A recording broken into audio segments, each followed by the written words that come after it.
இறந்தது எங்கள் வீட்டுக்காரரு தான். எனக்கு 2 பொட்ட பிள்ளைங்க இது. என்னால் பிள்ளைங்களை எடுத்துகிட்டு வர முடியல. எங்கள் அண்ணா பெருமாள் தான், எங்கள் அண்ணன் தான், அனுப்பிவிடுங்க. எங்கள் அண்ணன் கூட அனுப்பிவிடுங்க. எங்கள் வீட்டுக்காரரை முடிஞ்சளவுக்கு சீக்கிரமாக அனுப்பிவிடுங்க. எங்களால் வர முடியல, அனுப்பிவிடுங்க. கணவரின் மரண செய்தி அறிந்து 2 பெண் குழந்தைகளை வைத்துக்கொண்டு எப்படியாவது கணவரை இங்கே கொண்டு வந்து விடுங்கள் என்று மனைவி பதறும் சோக காட்சிகள்தான் இவை. அனுப்பிவிடுங்க, எங்க அண்ணா கூட அனுப்பிவிடுங்க.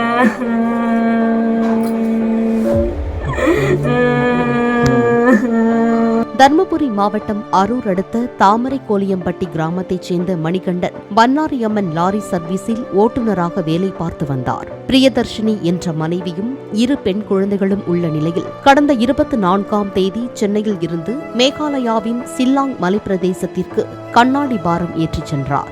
அங்குள்ள இறக்கத்தில் பிரேக் பிடிக்காமல் குடியிருப்பு பகுதிக்குள் உருண்ட லாரி உடைந்து நொறுங்கியதால் மணிகண்டன் சம்பவ இடத்திலேயே பலியானார். கிளீனர் பெருமாள் காயத்துடன் அங்குள்ள மருத்துவமனையில் அனுமதிக்கப்பட்டார்.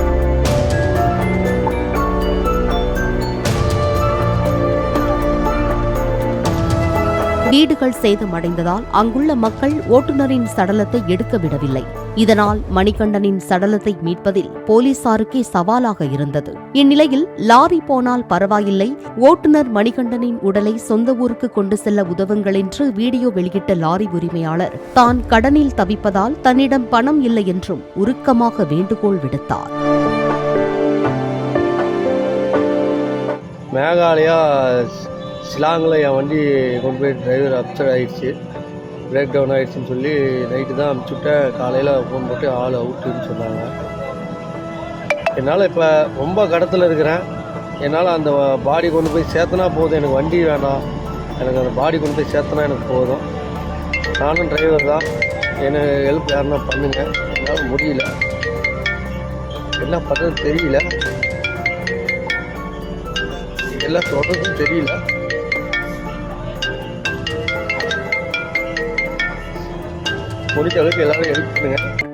இதையடுத்து தூத்துக்குடி மாவட்டம் கோவில்பட்டியைச் சேர்ந்த லாரி உரிமையாளர்கள் கணேஷ்குமார் மற்றும் சாகுல் ஹமீத் தனது வாகன் சேவை என்ற செயலி மற்றும் எதிர்நீச்சல் வாட்ஸ்அப் குழுவில் ஆளுக்கு 99 ரூபாய் வீதம் பணம் செலுத்தினால் ஓட்டுநரின் உடலை விமானம் மூலம் சொந்த ஊருக்கு கொண்டு வந்து விடலாம் என்று யோசனை கூறினர். இந்த எதிர்நீச்சல் குரூப்ல இருக்கக்கூடிய மற்றும் வாகன் சேவையில் இருக்கக்கூடிய டீம் மெம்பர்ஸ் கம்பல்சரி இல்லை, பர் ஹெட் வெறும் 99 ரூபா மட்டும் கான்ட்ரிபியூட் பண்ணுவோம்.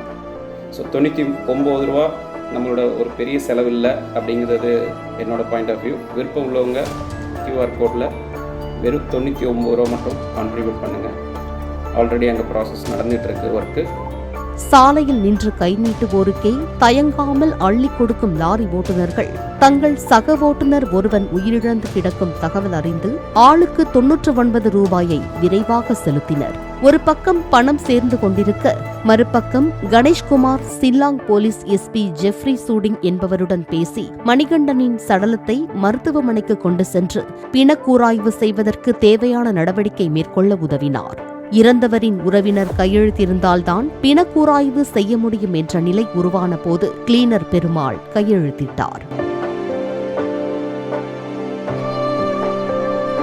அதன் பின்னர் 9 வகையான சான்றிதழ்களை சேகரித்து மெயில் மூலம் வழங்கி மணிகண்டனின் உடலை என்ஃபார்மிங் செய்து மரபாக்ஸில் அடைத்து விமானம் மூலம் 100 கிலோமீட்டர் தொலைவில் உள்ள கவுஹாத்தி விமான நிலையம் கொண்டு சென்றனர்.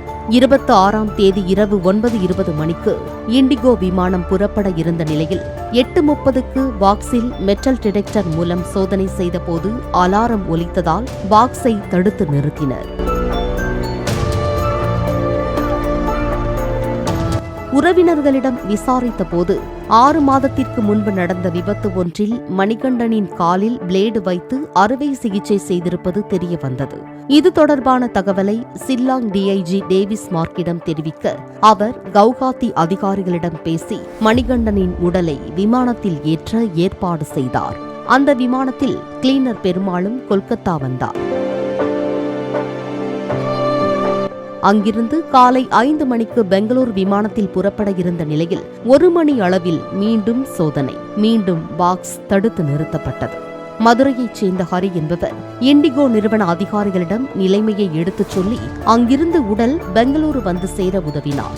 அங்கிருந்து இ-வாகன் சேவை உறுப்பினர் சிவாஜி ராவ் ஆம்புலன்ஸ் மூலம் கொண்டு சென்று பிரியதர்ஷினியிடம் மணிகண்டனின் உடலை ஒப்படைத்தார்.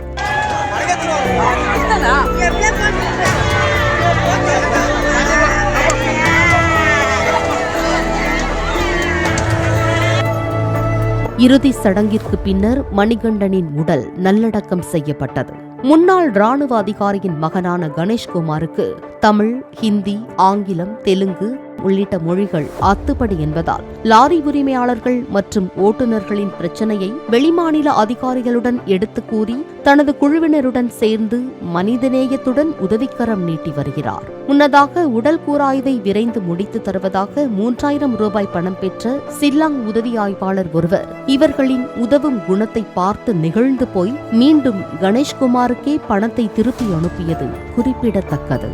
பாலிமர் செய்திகளுக்காக செய்தியாளர் வேல்ராஜ்.